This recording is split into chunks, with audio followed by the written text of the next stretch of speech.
So watching Vance Powell mix, standing right next to him and watching him do this literally changed the trajectory of my career and certainly the quality of my mixes moving forward. Now, one of my favorite things to do is actually to mix with guitar pedals, either overdrive pedals, delay pedals.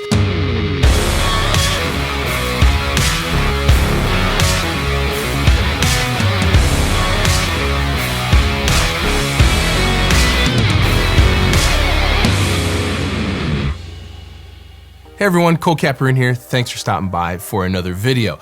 Mixing with saturation and incorporating saturation into my workflow and into my mixes and into my productions is one of the things that has made my productions and my mixes level up like 100-fold. Years ago when I first moved here to Nashville, I went to I think it might have been a NAMM after party, and it was at Southern Ground, a studio here in town owned by Zach Brown at the time. Incredible, beautiful studio. There was a handful of gear companies, preamps and EQs and compressors that had set up in the studio, and they had a band set up to record so that way people could hear the gear. And now, being a party, especially a NAMM after party here in Nashville, there were a whole bunch of heavy hitters there, a bunch of A-list mixers and A-list producers, and like all the way down the food chain, down to little old me all the way down here at the bottom. Now in the studio there was an API legacy console, and they had the song up on the console, and you could just walk up and play around with it, push faders, turn knobs on gear. Vance Powell was there, and he walked into the control room and started pushing faders around and turning some knobs and messing around with gear. There were about 20 of us in the control room at that time. And the longer he spent doing this, the quieter the room got. Everyone started to realize that Vance was just mixing the song. I don't think he set out to do this. He just kept playing around, and about 30 minutes later, the song sounded absolutely incredible. You could hear a pin drop in that room. He was actually kind enough to let them print the mix so that way the band could have it for free. Like, who does that? Incredible. Anyway, there were a few things that stood out to me watching him mix. I was standing right behind him the whole time, watching every move he made with my jaw on the ground like I can't believe this is happening. But a couple things that he did really stood out to me. First and foremost, he didn't care at all what was going into the red. There were red lights everywhere. His ability to not care what was clipping, or to, on certain things, purposely push it into clipping, into the red, turned a light bulb on in my head. And the other thing that he did that really stuck out to me was there was a Moog 500 series delay, an analog delay, in the console, and he drove that delay so hard into the red and used it as a slap on the vocal. It sounded so incredible, and it was something that I had never considered before. So watching Vance Powell mix, standing right next to him and watching him do this literally changed the trajectory of my career and certainly the quality of my mixes moving forward. So today we're going to jump into Pro Tools, and I'm going to show you guys my process and how I use saturation in my productions and mixes. So let's not waste any time. Let's jump into Pro Tools. Okay, so let's take a look at how I would use saturation in a session on a mix.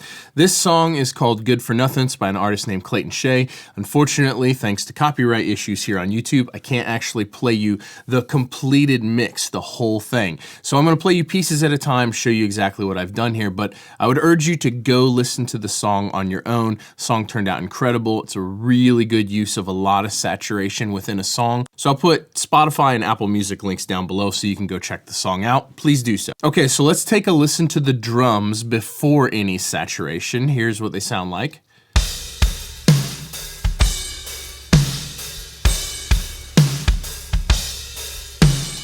Pretty rockin' drum sound.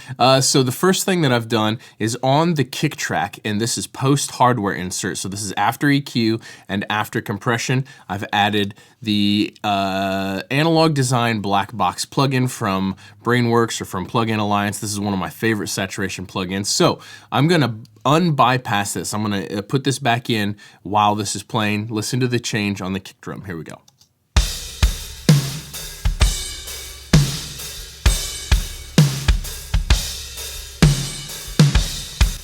Bigger, louder obviously, but more in your face, more aggression, just overall better in my opinion. So same thing on the snare drum. I've used the exact same plugin on the snare drum. So I'm gonna put this in halfway through playing this back. So listen to the difference.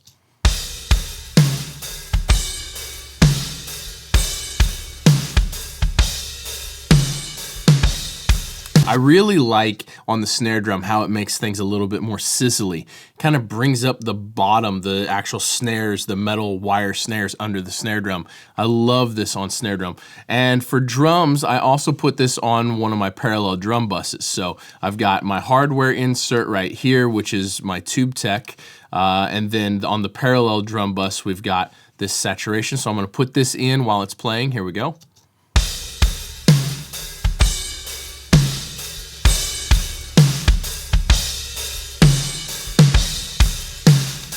I love that. I love that. Obviously louder, but just bigger, punchier, more aggressive, more in your face, changes the character a little bit. This is exactly how I've been using saturation in drums, and I will kind of choose the plugin based on the vibe that I'm after. The black box is pretty aggressive, but the other one that I will commonly use is True Iron here. I will use this if I want a more subtle saturation sound. This is a really great one for that. Okay, let's put bass guitar in here and take a listen.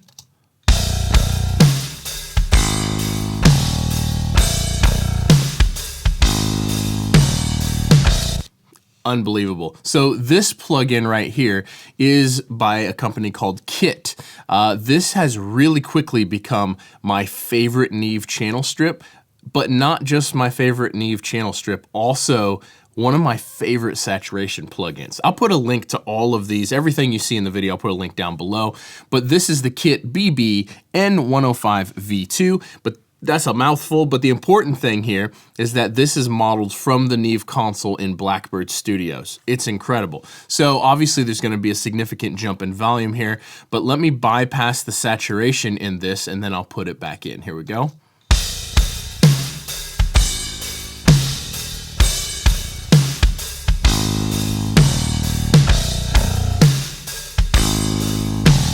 Now, I'm not gonna screw my mix all up here for the sake of level matching that, but what I am gonna do is I'm gonna push this saturation knob all the way up and just listen to the difference it takes on, how it gets grindier and more in your face, and the sustain, the tails of the bass notes get more and more presence as I push this up. Here we go.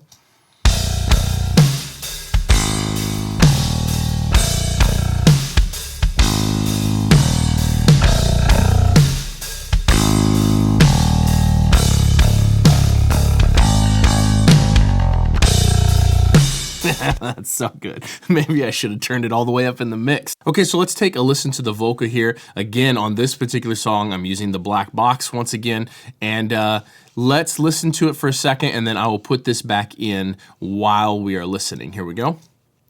'Cause today feels like it's good for nothing, and nothing's what I'm gonna do. So again, just more sizzle, more aggression, louder obviously, but closer to your face, jumps out the speakers more. And so I really, really like that. Now, the next thing that I love using saturation on is using guitar pedals. I love using guitar pedals for mixing. And so the easiest way that I have found to do that is by using this Radial Ecstasy reamp, which is a 500 series module. And basically what it allows you to do is just slam it right in your 500 series chassis, and then you get to just run out through guitar pedals and back in, and you use it just like a hardware insert in Pro Tools or in your DAW of choice. And I think that it's the easiest way that I've found to incorporate guitar pedals in a high quality way. So one of my favorite things to do, especially on vocals, is to do delays, like a dirty delay. And this goes back to what I was watching Vance Powell do. This is one of the ways that I personally do it in my mixes. And so right now what I've got is I've got the Radial Ecstasy reamp coming out, and it's hitting this Lauren Audio overdrive pedal, and it is hitting this Strymon Dig delay pedal. Now I actually got this Radial Ecstasy from Sweetwater, so thank you Sweetwater for sponsoring this video as always. There will be links in the description to go check out this Radial or any of the other things that you see in this video. Currently I've got it set up for a slap delay on the vocals, so let's hear what that sounds like. 'Cause today feels like it's good for nothing, and nothing's what I'm gonna do. That's cool. That's so cool. And then if you wanted to dirty it up, you could just by turning the distortion, the overdrive up on the overdrive pedal. So here's what that sounds like. 'Cause today feels like it's good for nothing, and nothing's what I'm gonna do. And then obviously you would reposition that down in the mix if you wanted it that dirty. 'Cause today feels like it's good for nothing, and nothing's what I'm Endless gonna do. like combinations of character you can do. So the other thing that I'll do, I do this a lot for slap delay like that, just gives some size and depth to the vocal, even if I keep it really subtle in the mix. And then I will sometimes use it for an actual delay. So let me change the timing on this to be an actual delay, and I'm just gonna tap the tempo of the song so that way we can change the delay to the tempo of the song. Here we go. 'Cause today feels like it's good for nothing, and nothing's what I'm gonna do. Kick back, get the reruns. So you can obviously blend this and change the timing of this to whatever makes sense for you and for the song that you're working on or for your tastes. But I just wanted to show this off because this is definitely a way that I use saturation all the time, putting guitar pedals in. Sometimes I'll even just put the guitar pedal on the actual vocal. One of the coolest things about this Radial Ecstasy is that it has a wet dry blend knob. And so what that means is I can put that insert, that guitar pedal, right like on the vocal track. You know what? Let's just go ahead and do that. So if we come right down here and I'm gonna bypass my old saturation and I'm gonna turn off the delay. Let's see what our level's looking like. 'Cause today feels like it's good for nothing, and nothing's what I'm So that's the guitar pedal. That's the guitar pedal. 'Cause today feels like it's good for nothing, and nothing's So what without the guitar pedal. 'Cause today feels like it's good for nothing, and nothing's what I'm gonna do.